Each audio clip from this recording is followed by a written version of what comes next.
ॐ नमः सिद्धेभ्यः।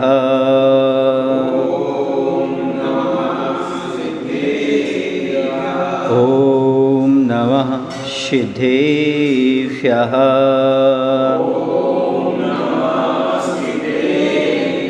ॐ नमः सिद्धेभ्यः।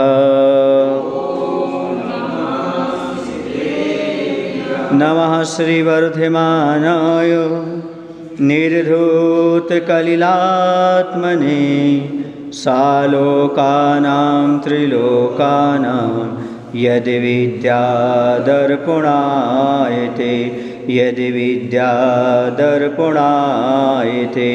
बोले अहिंसा परमो धर्म की, देवादेव श्री पार्श्वनाथ भगवान की, आचार्य कुंद महाराज की, आचार्य गुरुदेव भगवान श्री विद्यासागर जी महाराज की।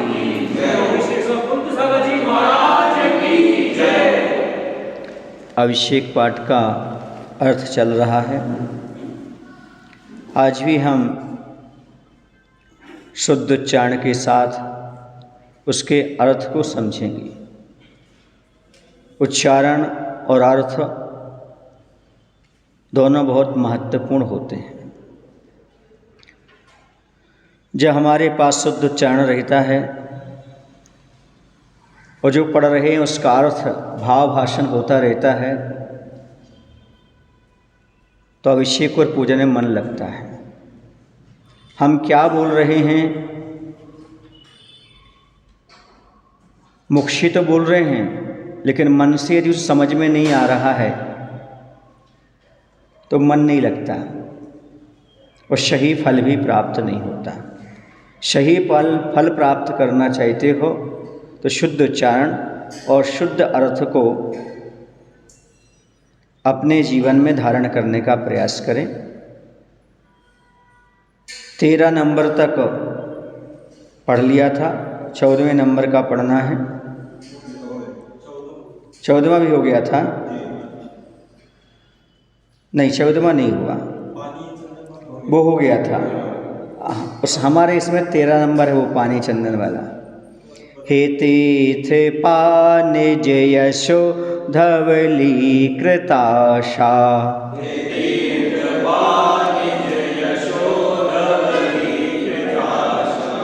सिद्धोषधांस भव दुःख महागदानां,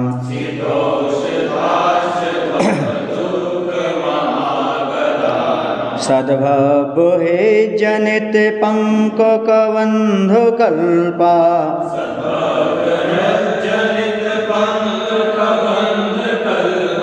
यूयं जिनः सतत शान्तिकरा भवन्तु।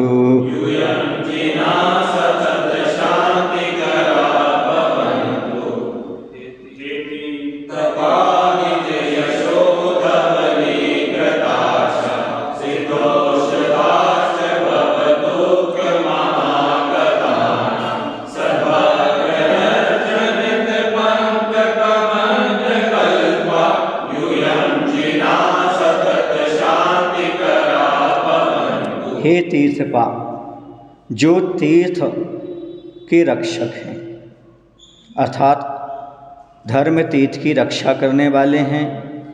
धर्म तीर्थ का जो आमना है, परंपरा है, उसके संरक्षण करने वाले हैं, रक्षक हैं। निज यशो धवली कृतासा, जिन्होंने निज माने अपने, यशो माने यश से, धवली कृतासा सारी दिशाओं को धवल कर दिया है, सफ़ेद कर दिया है। वैसे ही भगवान को केवल ज्ञान होता है तो चारों दिशाएं स्वच्छ हो जाती, निर्मल हो जाती हैं। लेकिन उनका यश जो है चारों दिशाओं में फैल गया है। किनका? भगवान का। तो जो तीर्थ के रक्षक हैं, जिन्होंने अपनी यश से दिशाओं को सफ़ेद कर दिया है। भव दुख महागदानाम, जो सांसारिक दुख रूपी महागद माने होता रोग, महारोगों की सिद्धौषधा माने सिद्ध औषधि हैं, यानी अचूक, जिसे बोलते रामबाण औषधि।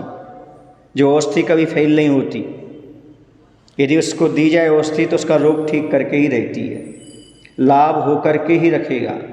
उसे कहते हैं अचूक औषधि, रामबाण औषधि महान रोगों के लिए अचूक औषधि है।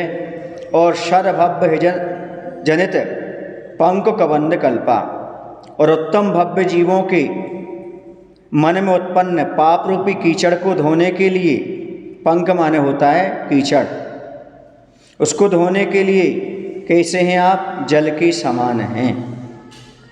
यूयम जिनः, ऐसे आप जिनेन्द्र भगवान सतत शांति करा भवन्तु, सदा शांति के करने वाले हो। क्या कह रहे हैं? कह रहे हैं कि जो तीर्थ के प्रवर्तक हैं, तीर्थ के रक्षक हैं, क्योंकि हमारे भगवान जो हैं धर्म को उत्पन्न नहीं करते। लोग कहते ना आदिनाथ भगवान हैं, महावीर भगवान हैं, कोई कहता आदिनाथ भगवान जैन धर्म के संस्थापक हैं, कोई कहता भगवान महावीर हैं जैन धर्म के संस्थापक। नहीं, धर्म का कोई संस्थापक नहीं होता। संप्रदाय का हो सकता है, मत का हो सकता है, पंथ का हो सकता है, लेकिन धर्म तो स्वभाव है, उसका कोई संस्थापक नहीं होता। धर्म नेचर होता है। जैसे गन्ने का स्वभाव मीठापन, नीम का स्वभाव, नीम में कड़वापन किसने डाला? गन्ने में मीठापन किसने डाला? स्वभाव है। तो जो स्वभाव होता है वो नेचुरल होता है, उसे कोई उत्पन्न नहीं करता। इसलिए जैन धर्म अनादि निधन है, इसे किसी ने नहीं बनाया, किसी ने उत्पन्न नहीं किया, मात्र तीर्थंकरों ने इसे आगे बढ़ाया है। क्या किया है? इसलिए वो जैन धर्म के संस्थापक नहीं है, प्रवर्तक हैं। प्रवर्तक माने आगे बढ़ाने वाले रहे हैं। इसलिए ना तो जैन धर्म आदिनाथ भगवान से आया है, ना महावीर से। ये तो जब से सृष्टि है अनादिकाल से, तब से जैन धर्म है। क्योंकि धर्म की कोई उत्पत्ति नहीं होती, संप्रदाय पैदा होते हैं, मत मतांतर पंथ पैदा होते हैं। ऐसे में धर्म कभी पैदा नहीं होता, धर्म तो धर्म होता है। हाँ,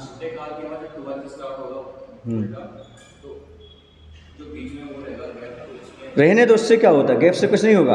ये धर्म तो यही रहेगा, परिवर्तन आगे चलता रहेगा, उसका चलता रहेगा परिवर्तन। बीच में चूंकि गैप पड़ना अलग चीज़ है, विच्छिन्न धर्म का विच्छेद होना अलग चीज़ है, और धर्म का उत्पन्न होना अलग चीज़ है। नया धर्म तो उत्पन्न हुआ नहीं है, जो पहले धर्म था वही धर्म अभी है, बीच में विच्छेद हो गया था बस। वहाँ पर शावक मुनि आदि नहीं थे, इसलिए बाकी धर्म तो अनादिकाल से था, है और अनंतकाल तक रहेगा वही। हाँ, स्वच्छ इसलिए हो जाती हैं कि वहाँ पर दिशाओं में किसी प्रकार का अकाल है, दुर्भिक्ष है, आदि आदि चीज़ें नहीं पड़ती। हाँ, लेकिन उसका प्रभाव रहता है इतना, देवताओं के द्वारा इतने काम कर लिए जाते हैं, इतने दूर तक का काम देवताओं के द्वारा कर लिया जाता है। समझ गए ना? तो देवता अपने हिसाब से दिशाओं को निर्मल बना लेते हैं, कर लेते हैं ऐसा। और भगवान का ओरा भी काम करता है, भगवान की पुण्य प्रकृतियाँ उतना काम करती हैं, तभी तो देवताओं के मन में ऐसा भाव आता है। ये सब तीर्थंकर के प्रभाव से होता है। केवल ज्ञान के अतिशय माने गए। किसके अतिशय माने गए? केवल ज्ञान के अतिशय माने गए।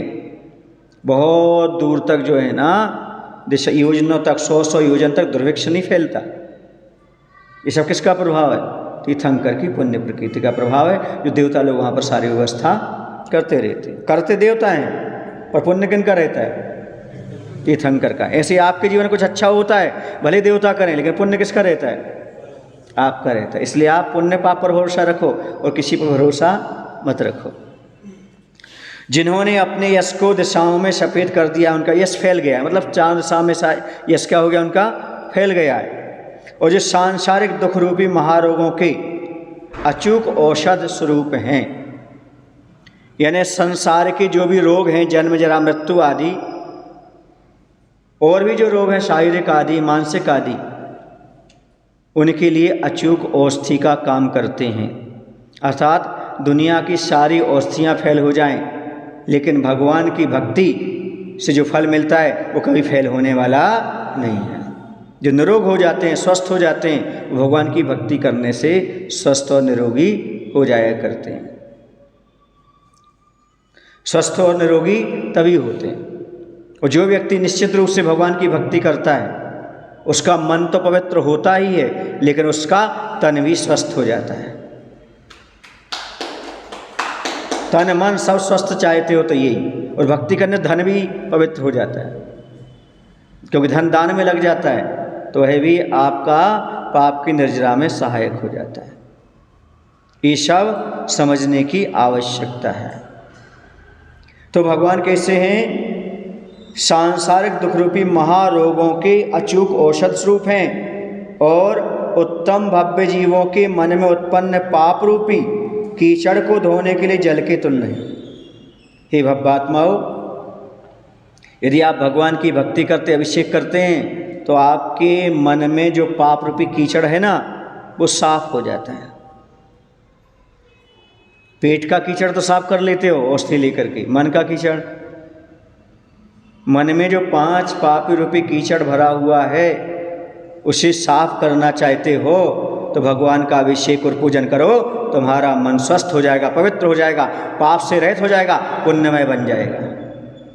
ये बनाना चाहते हो क्या? तो कह रहे हैं यही बात यहाँ पर कही जा रही है। उत्तम भव्य जीवों के मन में उत्पन्न पाप रूपी कीचड़ को धोने के लिए जल के समान हैं भगवान। ऐसे आप जिनेंद्र भगवान सदा शांति के करने वाले होवें। सतत शांति करा भवन्तु, हमारे लिए सदा शांति करें, सब जीवों में शांति हो जाए। यूयम जना, ऐसे आप जिनेंद्र भगवान सतत शांति करा भवन्तु, सदा शांति के करने वाले होवें। ऐसे भगवान से प्रार्थना की जा रही है कि भगवान आप तीर्थ के रक्षक हैं, आपका यश चारों दिशाओं में फैला हुआ है, आपके माध्यम से संसार रूपी सारे रोग दूर हो जाते हैं, आप औषधि स्वरूप हैं, आप उत्तम भव्य जीवों के मन के पाप रूपी कीचड़ को धोने के लिए जल के समान हैं। यहाँ पर 2 विशेष उपमाएँ दी गई, रोग को दूर करने के लिए औषधि और मन रूपी पाप रूपी कीचड़ को धोने के लिए जल के समान भगवान हैं। ऐसे भगवान हमें शांति प्रदान करें। आगे इसका समझ में चलिए अगला। नत्वा मोहुर्निजे कैरै रमितोपमेयै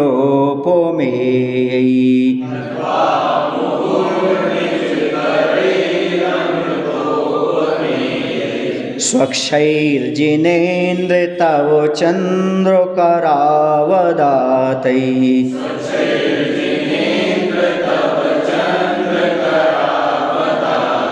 शुद्धां सुखेन विमलेन नितान्तरम्ये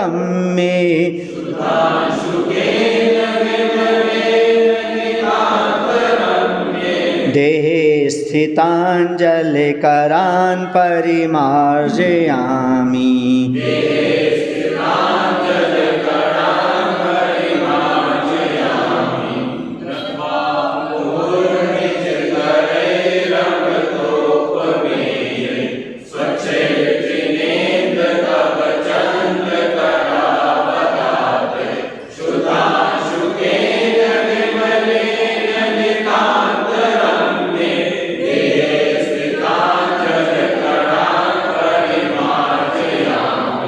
अब वहाँ पर ऊपर वाला काव्य पढ़ करके पुष्पक्षेपण करना, फिर इसके बाद शांत्यार्थम पुष्पांजलिम क्षिपामि, इसके बाद आप प्रतिमा जी का परिमार्जन करना है। क्या करना? प्रतिमा जी का परिमार्जन करना है। तो हे जिनेन्द्र, मुहुर नत्वा, मुहुर माने होता है बार बार, पुनः पुनः। हे जिनेन्द्र, मैं बार बार नत्वा नमस्कार कर चंद्र कर अवदातई, चंद्रमा के समान अमृत तुल्य कर, कर माने हाथ, अपने निज करई अपने हाथों से, चंद्र कर अवदातई माने अमृत तुल्य, निज करई माने अपने हाथों से, नितांत रम्य अत्यंत रमणीय देहस्थितान, आपके शरीर पर स्थित जलकणान, जल के कण यानी बूंदों को, विमलेन निर्मल, शुद्धान सुखेन, शुद्ध वस्त्र से परिमार्जयामी, परिमार्जन करता हूँ, पहुँचता हूँ। क्या अर्थ हुआ? हे जिनेंद्र भगवान, मैं बार बार नमस्कार करके, क्या करके, हाँ, पुष्पांक्षेपण करके फिर बार बार क्या कर प्रतिमा जी को नमोस्तु नमोस्तु नमोस्तु करके, और क्या विचार करके, अमृत तुल्य मेरे हाथ हैं। कैसे हैं? अब आपके हाथ अमृत तुल्य कैसे हो गए? क्योंकि जो हाथ पाप की भोगों की क्रिया में लगे हैं वो विस्तुल्य हैं। तो स्पष्ट है जो भगवान की भक्ति में लगे, अभिषेक में लगे हैं, वो अमृत तुल्य हैं। वो कैसे हैं? अमृत के समान है, ये मान करके चलिए आप। अमृत के समान है। आपके हाथ किसके समान है? अमृत के समान है, क्योंकि जो क्रिया कर रहे वो अमृत को देने वाली है, जन्म जरा मृत्यु का नाश करने वाली है। इसलिए आपके हाथ कैसे हो गए? अब अमृत तुल्य समान हो गए, ये मान करके चलिएगा। मैंने एक बार बताया था, पुनः बता देता हूँ। एक बार एक सज्जन मेरे पास आए और मेरे पैर स्पर्श किए उन्होंने। मैंने उनसे कहा ये चमड़ी के हाथ मत लगाइए। क्या कहा? चमड़ी के हाथ मत लगाइए। उन्होंने कहा चमड़ी के पैर में ही तो लगा रहे हैं। हमने कहा यही तो भूल कर रहे हो, कभी मत लगाना आप। अब किसी भी साधु के पैर तुम नहीं छूना, हाथ नहीं लगाना। बोले क्यों महाराज, क्या अपराध हो गया? मैंने कहा तुमने साधु के पैर को चमड़ी का कहा है। चमड़ी के पैर में हाथ लगाने से कोई फल नहीं मिलेगा, तुम्हारा कल्याण नहीं होगा। तुम ये मानो साधु के पैर रत्नात्रय के पैर हैं, तब आपको कुछ फल मिलेगा। साधु के पैर रत्नात्रय के पैर, और आपके हाथ भी चमड़ी के नहीं हैं, आपके हाथ भी आस्था श्रद्धा और भक्ति के हैं। जब आस्था श्रद्धा भक्ति के हाथ रत्नात्रय के पैर में लगते हैं, अपने आप चमत्कार घटित हो जाते हैं। इसलिए साधु के पैर किसके हैं? रत्नात्रयधारी के पैर हैं। ये मान करके चलिएगा, ये मत मानिएगा ये चमड़ी के हैं। और अपने हाथ भी कैसे मानो? ये श्रद्धा भक्ति की, जैसे यहाँ पर कह रहा है अपने हाथ कैसे अमृत तुल्य मान करके चलो। क्या कह रहे हैं आचार्य? अपने हाथों कैसे मान के चलो? ये अमृत तुल्य हैं हमारे हाथ। ऐसे ही श्रद्धा भक्ति से युक्त हमारे हाथ हैं, ऐसा मान करके चलो।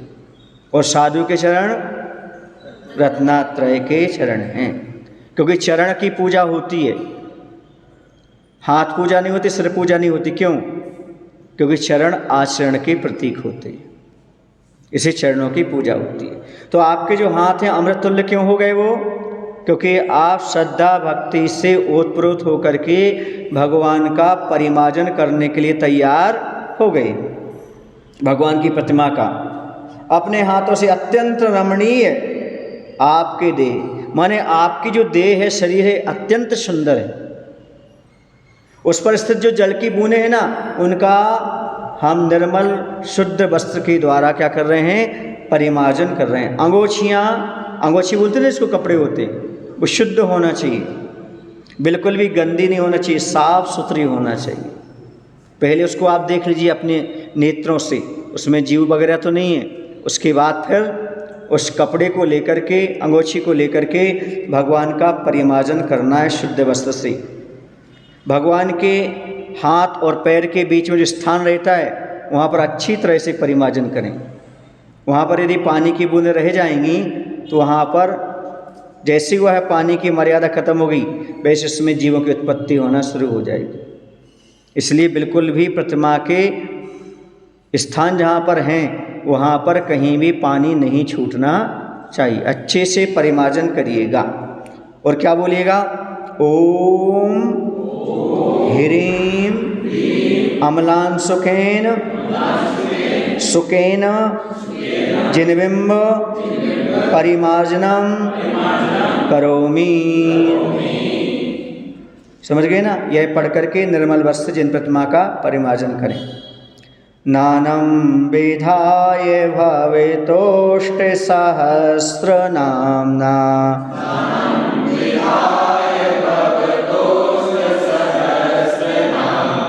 मुच्चारणेन मनसो वचसो विशुद्धिम्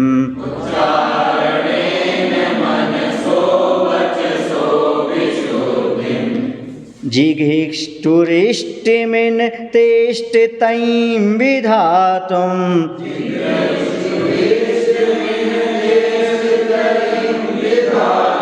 सिंहासने विधिवदत्र निवेशयामि।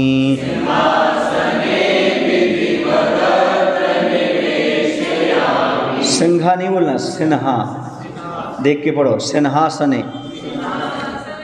और यहाँ पर पहली पंक्ति में सहस्त्र नहीं बोलना और सहस्त्र नहीं बोलना, सहस्त्र नहीं बोलना और सहस्त्र नहीं बोलना, सहस्त्र।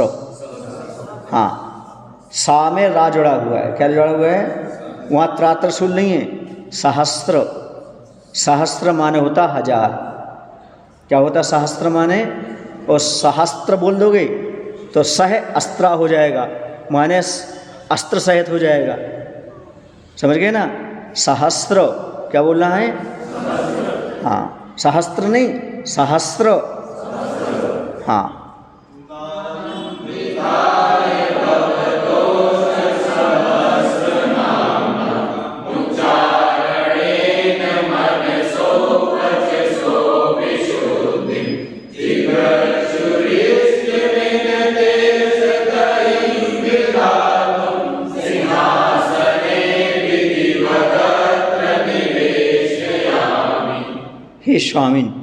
हे स्वामिन नानम विहाय अभिषेक कर भवतः आपके 8 नाम 1008 नामों के उच्चारण द्वारा मनसा मन, वचसा और वचन की विशुद्धता को और इष्ट को अपने इष्ट को जिघिक्षु ग्रहण करने की इच्छा करता हुआ ते मैं आपकी पूजा अष्टतईम इष्टिम विधातुम अष्टविध पूजा करने के लिए विधिवत अत्र यहाँ सिंहासन पर निवेशयामी विराजमान करता हूँ। अभिषेक करके भागना नहीं, क्योंकि भगवान की प्रतिमा विराजमान कर उसका उद्देश्य क्या है? अब मैं यहाँ पर पूजन करूँगा। क्या करूँगा? यहाँ पर पूजन करूँगा। तो यहाँ पर सहस्र नाम का पाठ करना चाहिए। यहाँ लिखा, हे स्वामिन अभिषेक कर आपके 1008 नामों के उच्चारण द्वारा सहस्र नाम पाठ करो। सहस्र नाम का पाठ क्या है? आचार्य जिनसेन महाराज ने आदि पुराण के अंतर्गत 20वें पर्व में आदिनाथ भगवान की 1008 नामों से स्तुति की है। उसी का नाम है सहस्र नाम स्तोत्र। उसको पढ़ें आप। महाराज जी समय तो कहाँ रहता हमारे पास, इसी तो कह रहे हैं समय निकालो। हाँ तो पढ़ो ना। पहले के लोग 8 घंटा धर्म ध्यान में देते थे। कितने? अब 8 घंटा में कैसे काम हो? 8 घंटे का कितना भी कम करो तो 4 घंटा और कम करो, 2 घंटा, तो 1 घंटा तो कम से कम निकालो।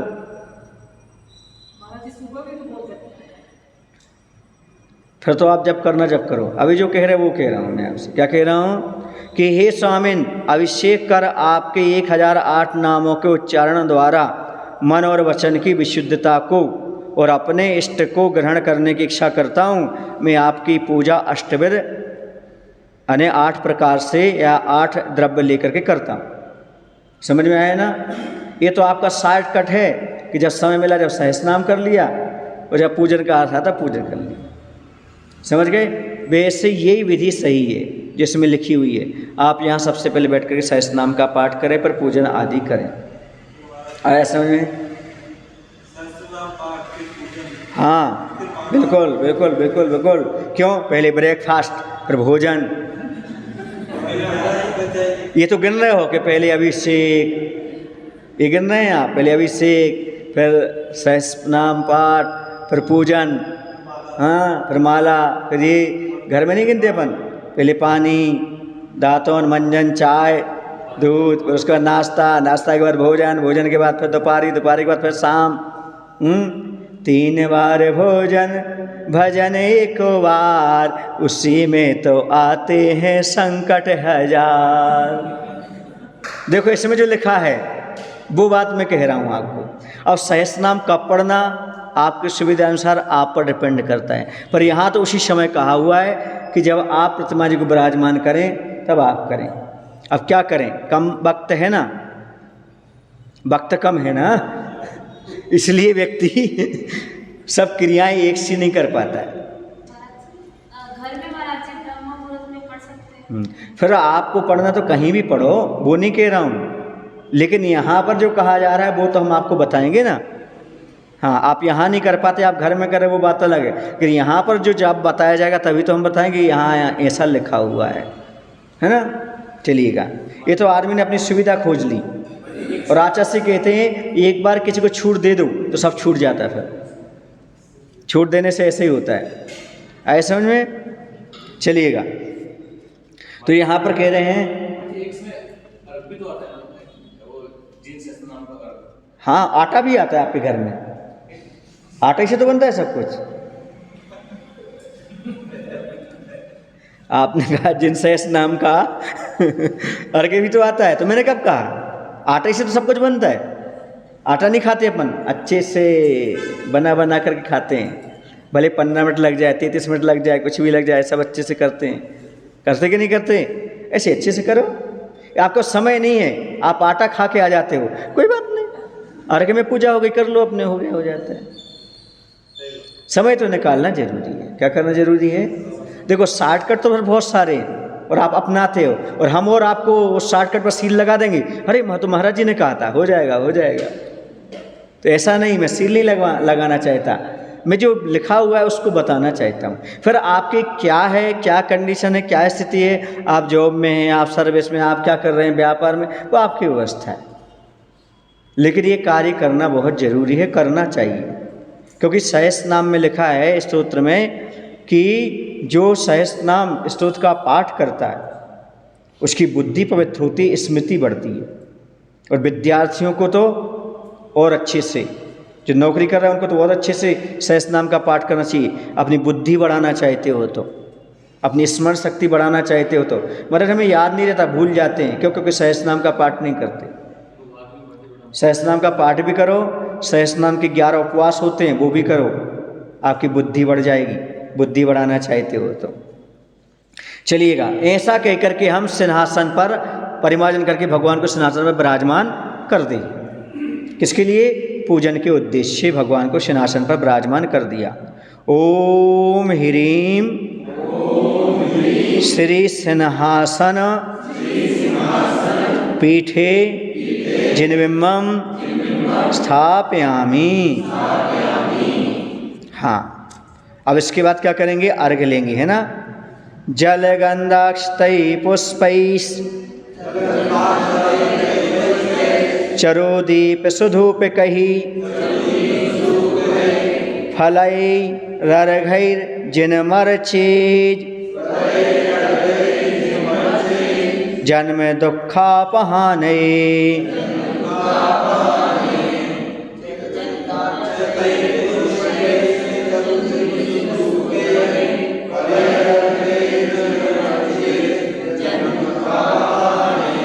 अर्थ, जन्म दुख अपहानये, संसार संबंधी दुखों को नष्ट करने के लिए जल गंध अक्षतई, जल चंदन अक्षत से, पुष्पई पुष्प फूल, चरुदीप नैवेद्य, सुधूपगई दीप धूप, फलई फल, अर्घई और अर्घ के द्वारा जिनेंद्र भगवान की अर्चित पूजा करना चाहिए या पूजा करता हूँ। संसार संबंधी दुखों को नष्ट करने के लिए जलादि अष्टद्रव्य को लेकर के भगवान की पूजा करता हूँ। यहाँ पर अर्घ्य आया है। अर्घ्य किसे कहते हैं? अर्घ के बहुत सारे मायने होते हैं। अर्घ का मायना होता है अष्टद्रव्य। जल चंदन आदि मिला दो तो क्या कहते हैं आप, उसको अर्घ बोलते हैं। वैसे अर्घ का अर्थ होता है मूल्यवान वस्तु। कौन सी वस्तु होता है? मूल्यवान वस्तु चढ़ाना चाहिए। मोती, गज मोती हैं, रत्न हैं, ये मूल्यवान वस्तु हैं। ये क्यों चढ़ाना चाहिए? अनर्घ पद प्राप्तये अर्घम निर्वपामति। अर्घ माने मूल्यवान और अनर्घ माने अमूल्य। सिद्ध पद कौन सा है? अमूल्य है। हम मूल्यवान चीज़ें चढ़ा रहे हैं अमूल्य को पाने के लिए। इसलिए कभी भी द्रव्य चढ़ाने में कंजूसी नहीं करना चाहिए। अमूल्य से अमूल्य वस्तुएं भगवान के चरणों में चढ़ाना चाहिए। अच्छी मूल्यवान वस्तुएं चढ़ाना चाहिए। नारियल हो तो अच्छा हो। यदि आप नारियल को फोड़ रहे हैं, उस समय आपको लगा इसमें कुछ दाग आग लगे हुए हैं या थोड़ा सा ज़्यादा पका हुआ है, उसे ना चढ़ाएं, क्योंकि जैसा आप चढ़ाएंगे वैसा आपको फल मिलेगा। अच्छा नारियल चढ़ाएंगे अच्छा फल मिलेगा, सड़ा चढ़ाएंगे सड़ा मिलेगा। ये आप पर डिपेंड करता है आप कैसा चढ़ाना चाहते हैं। समझ गए? हाँ, क्योंकि हमें संसार आदि से मुक्ति प्राप्त करना है तो जैसा द्रव्य चढ़ाएंगे वैसा फल हमें प्राप्त होता है। इसी द्रव्य अच्छी चढ़ाना चाहिए ताकि आपको अच्छा उसका फल प्राप्त हो। ओम ह्रीं श्री पीठस्थित जिनाय अर्घ्यम निर्वपामिति स्वाहा। अर्घ चढ़ा देना। अब इसके बाद क्या करना है? जब आपने अर्घ वगैरह चढ़ा दिया, अब इसके बाद आपको गंधोदक लेना चाहिए। जब तक भगवान की प्रतिमा का परिमार्जन ना हो जाए, भगवान जी वहाँ जा कर के विराजमान ना हो जाएं, कर दो आप, जब तक अर्घ न चढ़ा लो तब तक गंधोदक नहीं लेना चाहिए। ये इसका विधिवत यही विधान है। नत्वा परित निज नेत्र ललाटयोश्च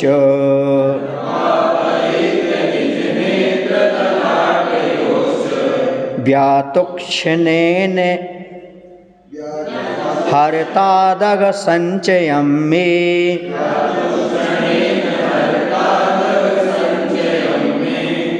शुद्धोत्कं जिनपते तव पादयोगात्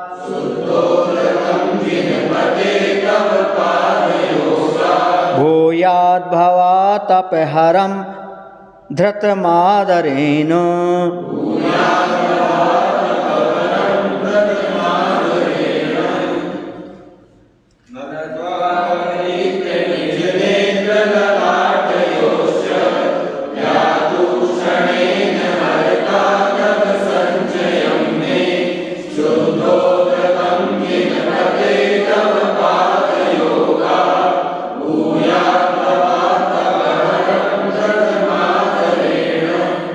देखिएगा, अब आपको क्या काम करना है। अभी गंधोदक लेने से पहले और एक काम और करना है।